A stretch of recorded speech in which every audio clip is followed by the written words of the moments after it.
Assalamu alaikum students, how are you? I hope you all are fine. Today we are going to study science class 3. We were studying about the first chapter. It is about the habitat.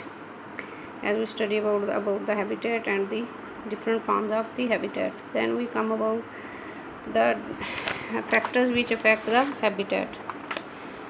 First one is the sunlight, which we studied before, that sunlight is the main source of energy for all organisms. ठीक है, this energy is important for growth, flowering and germination in the plants. ठीक है, आपने जो मैंने underline lines की हैं इनको अच्छे से याद करना है और इनको अपनी कॉपीज़ पे भी नोट डाउन करना है. ठीक है, नेक्स्ट हमारा टॉपिक है वाटर. हर जानदार चीज़ को ज़िंदा रहने के लिए सबसे पहले किस चीज़ की ज़रूरत होती है? सनलाइट की ज़रूरत होती है और इसके बाद वाटर. ठीक है, जो दूसरा फैक्टर है जो हमारी ज़िंदगी पर असरअंदाज होता है ज़िंदा रहने के लिए, वो है water. The earth is covered by 70% water and it is essential component of all living beings.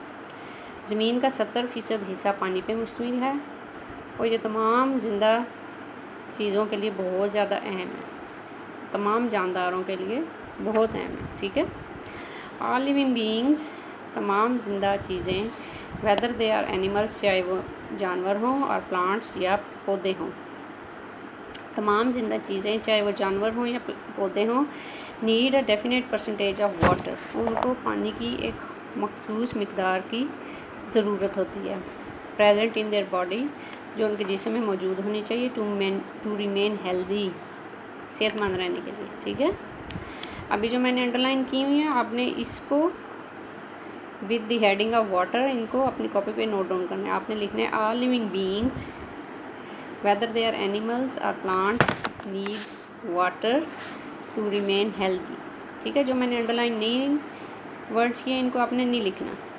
ठीक है, all living beings whether they are animals और plants need water to remain healthy. ठीक है, ये आपने अपनी कॉपीज़ पे नोट डाउन करने हैं.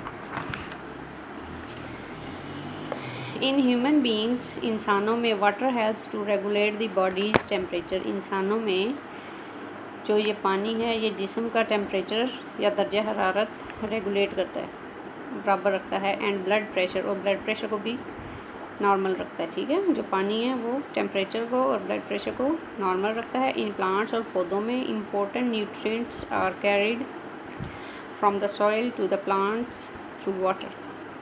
और पौधों में ये कैसे काम करता है कि पौधों में जो इम्पोर्टेंट न्यूट्रिएंट्स होते हैं सॉइल में, मिट्टी के अंदर जो अहम होते हैं न्यूट्रिएंट्स, उनको पानी के ज़रिए पौधों के मुख्तलिफ हिस्सों में पहुंचाया जाता है.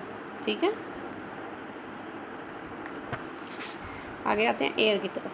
ठीक है, air is an important factor to be taken up to live on earth. ठीक है, जो हवा है वो ज़मीन पे ज़िंदा रहने के लिए बहुत ज़्यादा ज़रूरी है. Is an important factor to be taken up to live on earth, ज़मीन पे ज़िंदा रहने के लिए बहुत ज़्यादा ज़रूरी है. ठीक है, all organisms can survive only in particular range of air. When the air pressure is low, especially in higher altitude, it is difficult to breathe because of the insufficient amount of oxygen present.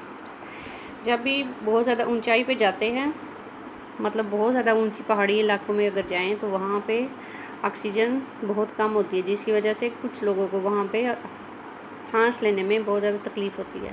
ठीक है, इसीलिए ज़िंदा रहने के लिए oxygen और हवा की बहुत ज़्यादा ज़रूरत होती है. ठीक है, आपने इस लाइन को जो मैं अंडरलाइन कर रही हूँ,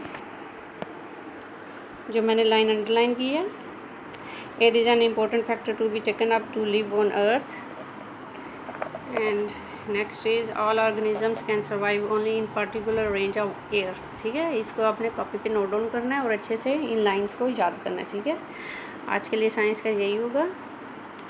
वाटर एंड एयर के बारे में आज हमने पढ़ा. सनलाइट का हम पहले ही पढ़ चुके थे. फिर नेक्स्ट अगले लेसन से हाज़िर होंगी. अल्लाह हाफिज़.